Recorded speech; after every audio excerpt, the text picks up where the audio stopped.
Very good afternoon to all the faculties and all the residents present here. I am presenting the CCR for urology, and we have a topic rare presentation of a common malignancy as a primary in the urinary bladder.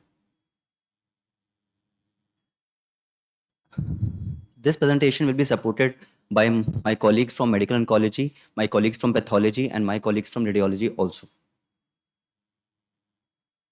So I'm presenting the case of a 45-year-old gentleman who was a shopkeeper by profession, and his BMI was 26.8, and he did not have any diabetes or hypertension. He presented with complaints of painless gross hematuria for 5 months of duration. In history, he had hematuria which was painless and gross, which was on and off, and it was not associated with the passage of clots. There was no history of flank pain. There was no history of lower urinary tract symptoms. There was no history of lithoria or bleeding disorder, and he was not on any antiplatelet drugs or any other medications. Coming to his past history, he initially presented to AIIMS in 1989, which was 25 years back. At that time, he was unable to void a few weeks post road traffic accident. When we evaluated him at that time, he was found to have a urethral stricture, and he underwent surgery, query substitution urethroplasty in 1990. We did not have any proper documents available for that time. After that, he was kept on continuous intermittent Foley's catheterization, and he was doing very well after that. In 2018, he again presented to us with gradual and progressive decline in the urinary stream. In 2018, that was. And we again evaluated him, and he was found to have a recurrence of urethral stricture. For that, he underwent endodilatation in 2018 at AIIMS. Post endodilatation, he was voiding satisfactory, and he did not follow up. He then presented to us again with the complaints of painless gross hematuria for 5 months of duration. On examination, he was conscious, oriented to time, place, and person. He had stable vitals. His systemic examination was within normal range, and there were no palpable lymph nodes. On local examination, his external urethral meatus was normal. His prepuce was absent. There was a scar on the ventral aspect of the penis because of the previous surgery that he underwent in 1990. And otherwise, it was in normal limits. We went ahead with some initial investigations. His hemoglobin was 14.7. His total leukocyte count was 14, which was slightly higher range. His liver function test and kidney function test were within normal range. We went ahead with initial investigations, which is any standard workup for any patient who is presented with hematuria. His urine routine microscopy showed a pH of 6.5, RBCs of 25 per hyper field, and WBCs of 4 per hyper field. His urine culture was sterile. So at this point, we had some differential diagnosis in mind. So the first differential and the foremost differential diagnosis that we had in mind at this point was that he might have any infection or inflammation, which could be cystitis or a pyelonephritis or a tuberculosis. The points which were favoring this diagnosis was that he was on CIC. However, the points which were against this diagnosis was that he did not have any fever, he did not have any lower urinary tract symptoms, he did not have, and he was a male, not a female, which are more predisposed to having such infections, and moreover, his culture was sterile.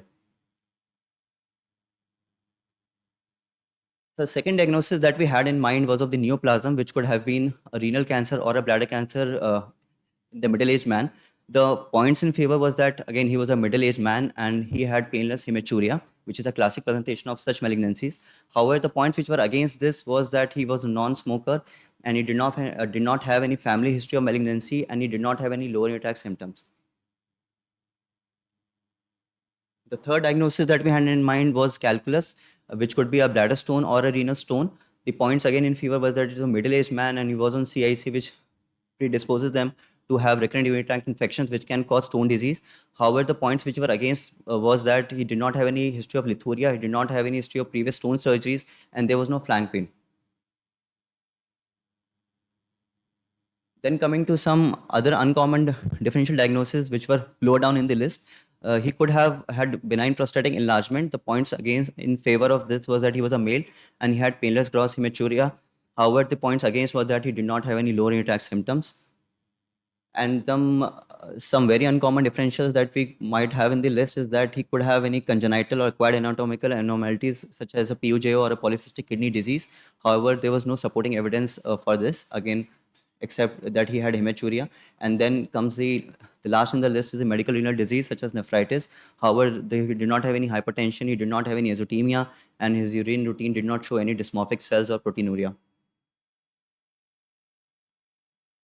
So, according to the American Urological Association hematuria guideline, any patient who presents with painless gross hematuria, once we have ruled out the other causes of hematuria, uh, we uh, we categorize again in the low or intermediate or high risk. Any patient who is presented with gross hematuria immediately is categorized under high risk and should be evaluated with a cystoscopy and a CT urogram.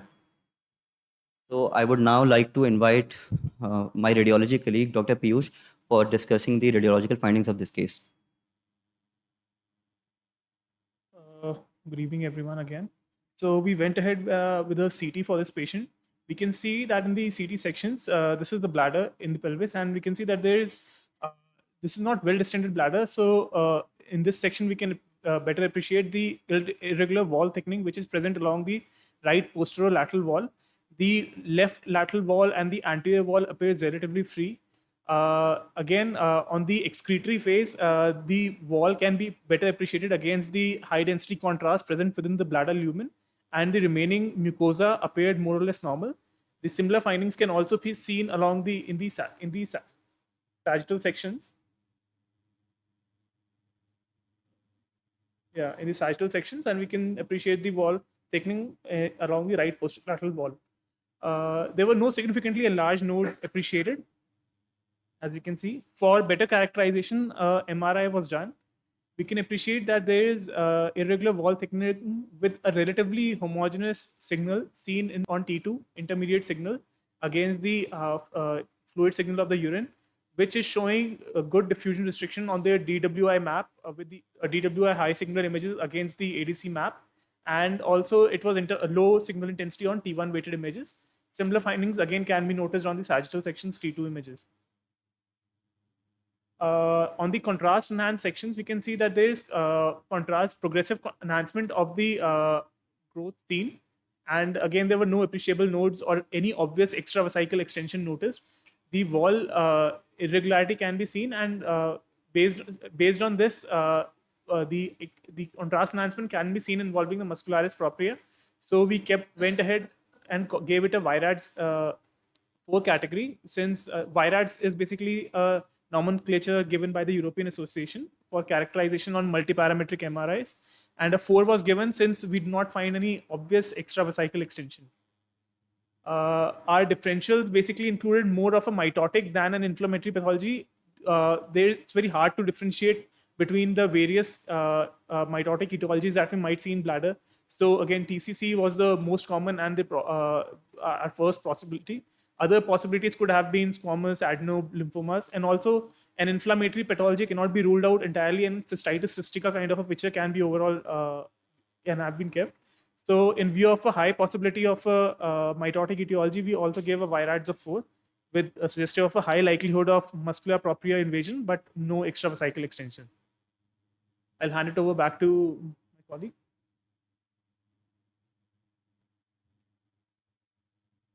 So, as we discussed earlier, that American Urological Association guidelines say that after evaluating the patient with an imaging such as a CT urogram, and in this case we also did the MRI urogram, we should go for a cystoscopy. So we went ahead with a cystoscopy. So we used 17 French sheath for cystoscopy as we enter the urethra. This is the urethra. As we entered the urethra and then we reached the bladder, we see that there's diffuse thickening of the posterior wall and the right lateral wall. Whatever findings that we saw on CT and MRI, the same can be appreciated on a cystoscopy also. Now we are taking the chips for biopsy. After taking the chips, we did the cystoscopy, and the cystoscopy shows that this diffuse thickening of whole of the posterior wall and the majority of the right lateral wall. The bilateral ureteric orifices could not be appreciated on a cystoscopy. And as we are skimming through the whole bladder here, I just move it a little further. So we see that the right lateral wall is also diffusely thickened. However, the left lateral wall appears to be more or less normal, and also the anterior wall here appears to be normal. So we took the chips and we submitted the specimen for histopathological examination. Now I would like to invite my pathology colleague to discuss the histopathology of this case.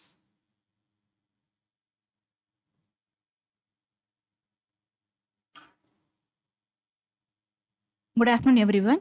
I'll be discussing the histopathological aspect of this case.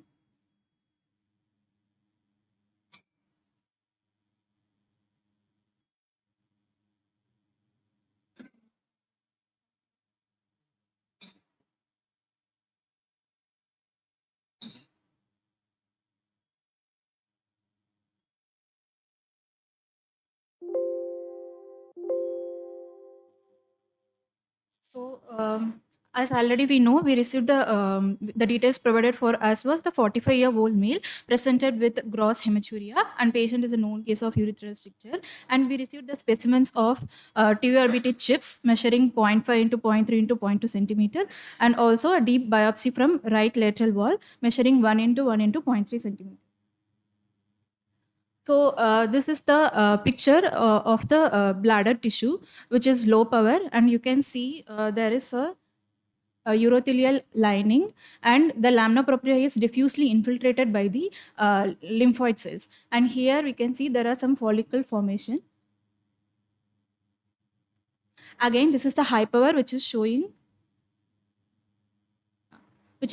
the diffuse infiltration of the atypical lymphoid cells with some blood vessels, congestion of blood vessels. Further high power, we can see there are intermediate sized monomorphic atypical lymphoid cells which are having moderate eosinophilic cytoplasm, irregular nuclear membrane, and some inconspicuous nucleoli. So with that, we came to know that there is some lymphoid infiltration in the lamina propria of the bladder tissue. So first we ruled out carcinoma by doing a CK and GATA3. We can see that these atypical lymphoid cells are negative for CK and GATA3. Then we did LCA, which we can see it is diffusely positive in these atypical lymphoid cells. And then we did CD20, which is also again diffuse membranous positivity. Then we did CD3, which we can see it is negative in this interfollicular region of this composed of atypical lymphoid cells, and it is positive only in the residual reactive T lymphoid cell population. This is again the high power. And here we can see the CD10 and BCL6, both are negative in this atypical lymphoid cell population. And we did CD5 also that is also negative in this atypical lymphoid cell population, and it is positive only in the residual reactive lymphoid cells. And CD23 again, it is highlighting the residual follicular dendritic cells. And BCL2 we did, and it is coming focally positive in this atypical lymphoid cells. Here we can see 1 or 2 cells. These are nuclear positive in this atypical lymphoid cells. And then we did CD43, which is again showing diffuse positive in this atypical lymphoid cells. And Ka67 is low.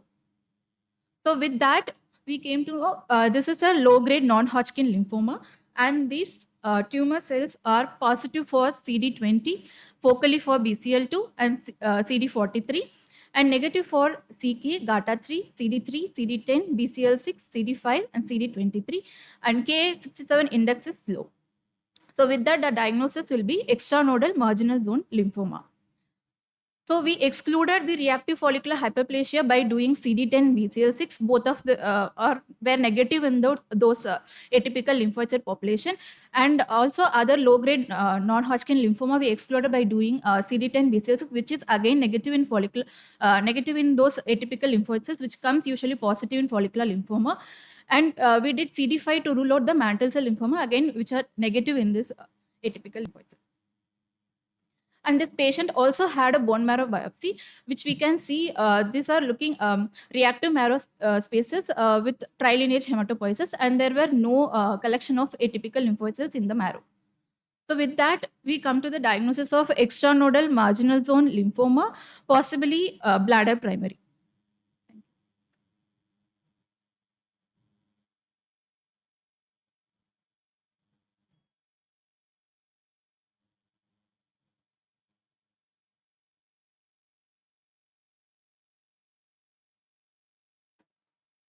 So So we got the diagnosis of extranodal marginal zone lymphoma from the pathology. After that, I would like to invite my colleague from medical oncology to discuss the further treatment and staging of this patient.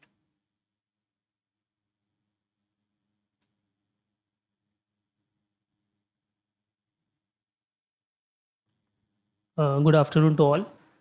So, regarding the diagnosis of extranodal marginal zone lymphoma, so the first thing is we require a site-specific evaluation, and it is important to note that in all low-grade lymphomas, indonal lymphomas, the modality of choice of evaluation is CCT, and it should ideally cover from neck, chest, abdomen, and pelvis. So the role of PET CT, it has to be emphasized that especially when we are suspecting a high grade lymphomatous transformation, especially in the form of new onset B symptoms, or the patient is a known case of marginal zone lymphoma with new symptoms, then we should suspect, and we are suspecting a high grade transformation, the role of PET CT comes. So the role of, again, bone marrow is optional in extranodal marginal zone lymphoma. However, in our case, in which it is restricted to the bladder and we are suspecting that it is a localized disease, so we should go ahead with the bone marrow because it upstages the disease. So, as highlighted by the pathology colleague, so the IHC panel, which is characteristic of marginal zone lymphoma, is that it is CD20 positive and it is negative for CD3, 5, 10, BCL2, 6, and cyclin D1. BCL2 can be focally positive, but typically it is negative. So regarding the management, so in localized disease, based on the anecdotal evidence, a lot of the patients have undergone surgery. Chemotherapy remains the backbone of disease. The role of RT has to be emphasized, that because the involved site RT, based on the anecdotal evidence, it does give a long-term control of more than 90%. However, it is associated with grade 2 and more cystitis and impaired quality of life. So a lot of patients in our OPD do differ from opining or taking RT. And it has been emphasized that there is no additional benefit of addition of chemotherapy to a patient who has already received RT. So, coming to the systemic management, the rituximab based combination is the standard of care as of now. In some cases, we do go ahead with only rituximab, and it is associated with a long term disease control of 50% and above. The combination of bendamustine, as evaluated by the trials, does give equivalent result, and it is safer as compared to the combination with an anthracycline regimen. So, this is a summary of few key important trials. So, the GSG 19, it first evaluated the combination of chlorambucil with rituximab, and it was found that it was having a better EFS. However, the overall survival of rituximab alone was found to be similar. The BRIGHT trial and the STILL trial were the trials which evaluated bendamustine rituximab as the first line, and it was found to be having a better ORR and a better median PFS. However, the only side effect which was more noted was the presence of more vomiting and higher CINV in the bendamustine rituximab arm. The MALT 208 trial, again, it emphasized that it was associated with a higher overall response rate and a better EFS. So, as of now, in indolent lymphomas, bendamustine rituximab is the first line therapy. So, coming to our patient, so we discussed the options of RT and chemoimmunotherapy with bendamustine rituximab. So, considering that he already has history of chronic catheterization and the possibility of higher cystitis associated with it, so the patient did opt for chemotherapy, and he's currently planned for 4 cycles of bendamustine rituximab, and he received his first cycle on 9th of this month, and he's currently doing well.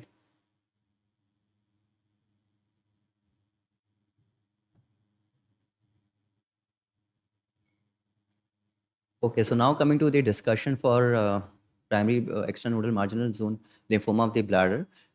When we talk about bladder cancers in general, majority of them are urothelial in nature and 95% of them are urothelial. However, non-urothelial malignancies comprise of 5% of all bladder malignancies, which can include a squamous cell carcinoma and adenocarcinoma, neuroendocrine tumors, sarcoma, melanoma, lymphoma, or pseudotumors, or paraganglioma. When we talk about the B cell neoplasms, according to WHO, B cell lymphomas can be broadly characterized into tumor-like lesions with B cell predominance, precursor B-cell neoplasms, mature B-cell neoplasms, Hodgkin lymphomas, and plasma cell lymphomas. And marginal zone lymphoma is one of the category of mature B-cell lymphomas. Again, marginal zone lymphomas are categorized into extranodal marginal zone lymphomas, which are also known as lymphomas, primary cutaneous marginal zone lymphomas, and nodal marginal zone lymphomas. Our patient had extranodal marginal zone lymphomas. Extranodal marginal zone lymphoma is comprises of 66% of all marginal zone lymphomas, and they can arise at any extranodal site. And the basic pathology or etiology considered for the development of these lymphomas is the chronic antigen stimulation due to infections or autoimmune disorders. And the most common site affected is stomach, followed by ocular adnexa, followed by lungs and salivary gland. So coming to the European Society of Medical Oncology, uh, they have laid guidelines for the treatment, staging, and follow-up of these patients. So briefly discussing about these guidelines. So they say that for staging, a patient should have a detailed history and physical examination, and especially lymphadenopathy should be checked for, followed by the blood investigations, including the complete blood count, liver function test, and renal function test, and the viral markers, because we want to rule out hepatitis C infection in these patients, because it has been seen that the treatment of hepatitis C can sometimes resolve in some lymphomas. Then the assessment of LDH and beta 2 microglobulin remains optional. Imaging includes contrast enhanced CT of the chest, abdomen, and pelvis, as has been already uh, discussed by my medical oncology colleague. And then the IHC panel should be run for CD20, CD10, CD5, and CD23, and should be evaluated by an expert hematopathologist. Now, coming to the treatment for extranodal non-gastric marginal zone lymphomas, radiotherapy was considered to be the first line treatment in these cases, but as told by my medical oncology colleagues, that now chemotherapy is coming up. The most commonly used regime for radiotherapy earlier used was 24 days over 3 to 4 weeks, but now chemotherapy is preferred. And also chemotherapy would be given to patients who opt for chemotherapy, who have contraindications to radiotherapy, who fail after treatment of antibiotics, or who failed local therapy such as surgery or radiotherapy. And the most commonly used regime is bendamustine and rituximab, as already told by my medical oncology colleague. Now, the interesting question is there a role of antibiotics in marginal zone lymphomas? As we have seen through this, we can see through this table that a lot of marginal zone lymphomas at some sites are associated with infectious agents. And the most commonly associated one is the Helicobacter pylori for stomach. And it's been seen that the treatment of Helicobacter pylori can resolve the low-grade meltomas in stomach. So the interesting question is, if we treat infections, these infections, can it resolve the marginal zone lymphomas at other sites also? We have some evidence for that. In gastric marginal zone lymphomas, the ESMO guidelines say that H. pylori eradication should be given to all patients irrespective of the stage. And in localized gastric marginal zone lymphomas, the response rate is as high as 75%. However, in non-gastric extranodal marginal zone lymphomas, role is not well established. However, if the patient is HCV positive, one should give a trial of HCV treatment before initiating the other treatments for extranodal marginal zone lymphomas. Coming to follow-up, the patient should be evaluated with a clinical examination, the laboratory workup, and imaging or biopsy every 3 months for the first 2 years, followed by 6 monthly thereafter. Coming to the prognosis, marginal zone lymphomas are considered to be indolent disease, and therefore they have a very good prognosis. The 10-year and 5-year survival amounts to 78% and 88% respectively. The factors which have been associated with a poor survival is that if they have earlier progression or if they have a histological transformation within 2 years. Now specifically coming to the primary extranodal bladder marginal zone lymphomas. It is considered to be very rare, and only few case reports have been published for this presentation. And this was an article which was published in 2020, which systematically reviewed all the previously published articles. And only 39 articles have been published so far, which amounts to a total of 63 cases of primary bladder malignant lymphoma. When these 63 cases were studied, bladder lymphoma was found to be very uncommon, and the most common pathological subtypes was found to be malignant lymphoma or diffuse large B-cell lymphomas, and they are usually low grade. And the first report which came up was in 1990 by Quara et al. The 76% of patients of all those 64 patients that were reported in the case reports had a solid bladder mass on cystoscopy like what we had in our patient, and none of them had any B symptoms such as fever, weight loss, or night sweats. When we look at all those data of all 64 patients, including that the median age of presentation was 65 years, and majority of them were female. So since majority of them were female, now the question arises why it is more common in females, and one reason could be that females are more prone to UTIs, recurrent UTIs, and since we know that maltomas are classically associated with recurrent infections and chronic antigen stimulation, this could be one of the reasons for the female predominance of this disease in bladder. And again, the most common presentation was hematuria, like in our patient. The most commonly used treatment in case reports was radiation, and most commonly they had a very favorable outcome, and 40 of 63 patients had complete resolution of the disease. Now it is interesting to note that four of these patients of these 64 were treated only with antibiotics, and they showed a complete resolution of the disease. Of these 64 patients, 12 had recurrent UTIs and one had interstitial cystitis, of which 4 patients were treated with antibiotics, and of which 3 patients had no evidence of disease, only with the treatment of antibiotics. And one of the authors in one of his reports have said that mild lymphoma may be associated with chronic infections such as E. coli, and therefore treatment of E. coli might resolve the primary bladder mild lymphoma also. So, in last, the questions which need to be pondered after discussing this whole case is that what is the optimal treatment strategy for these cases? Is it surgery, or is it radiotherapy, or is it chemotherapy, or is it a combination of these treatments? And the second question that we have in front of us is that what is the etiology of primary bladder mild lymphoma? Is it infectious? And is it the reason for female more common? Is it the reason for more common in females? And the third question that we have in front of us is, if it is associated with infectious etiology, do antibiotics help? And what is the optimal follow-up protocol? And with what should be followed up? Is it CT or a repeat biopsy? Thank you so much.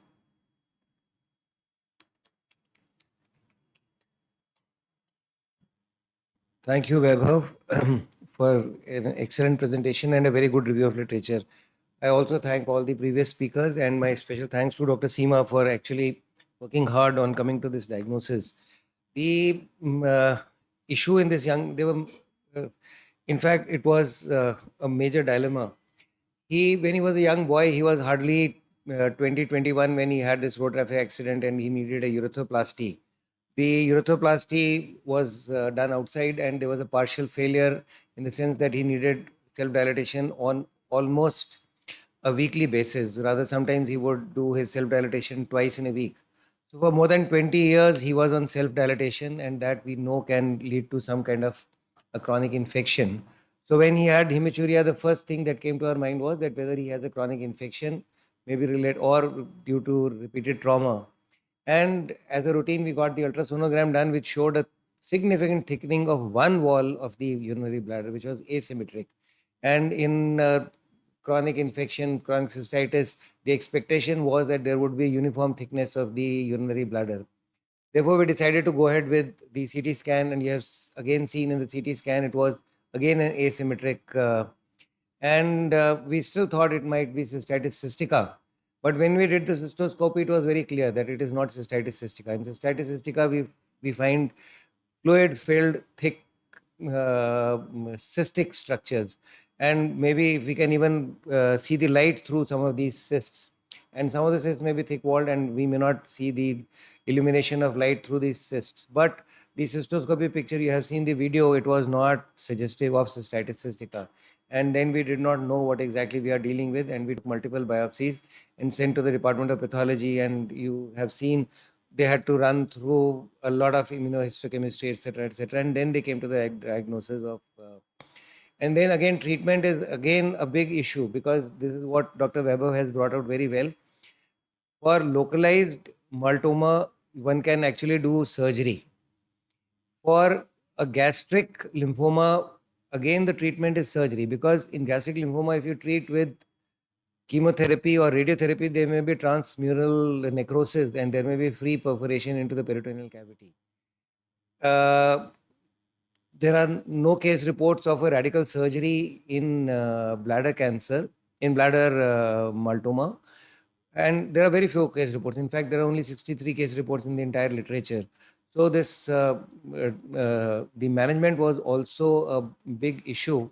And after discussions, and you can see that the main involvement in this particular patient was submucosal and mainly on the right side. And since the wall is reasonably free, so therefore uh, the risk of free perforation with chemotherapy or with radiotherapy would have been low.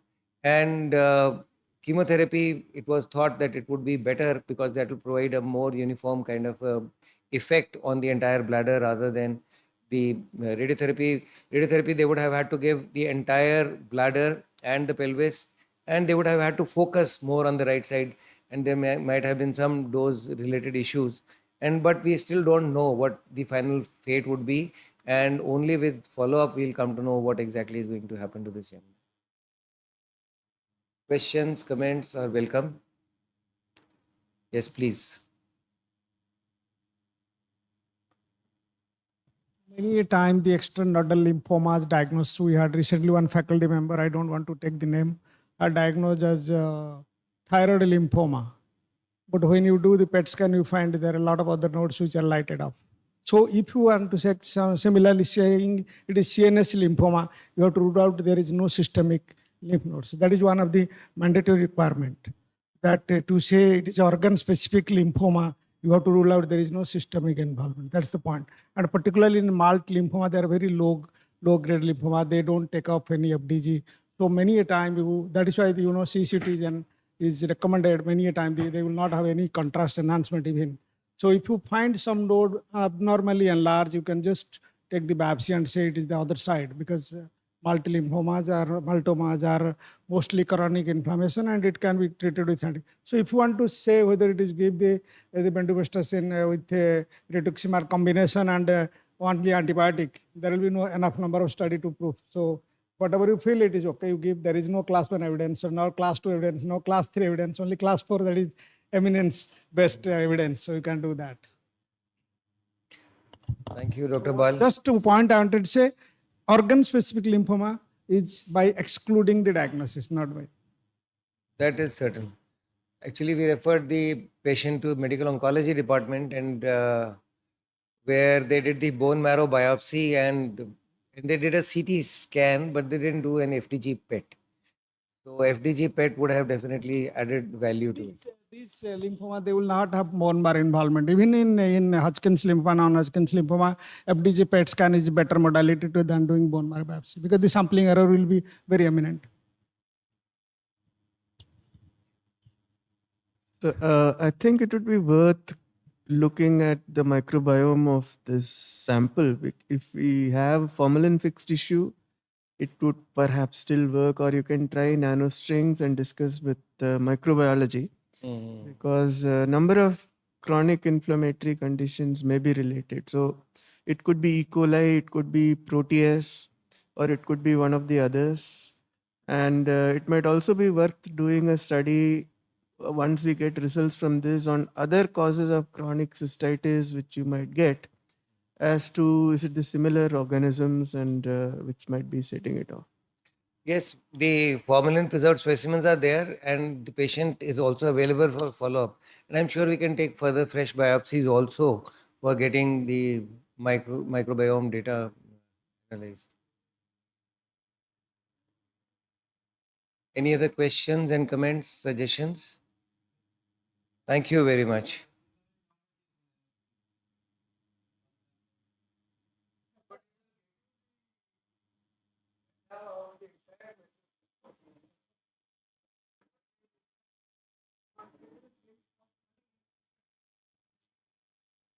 Yeah.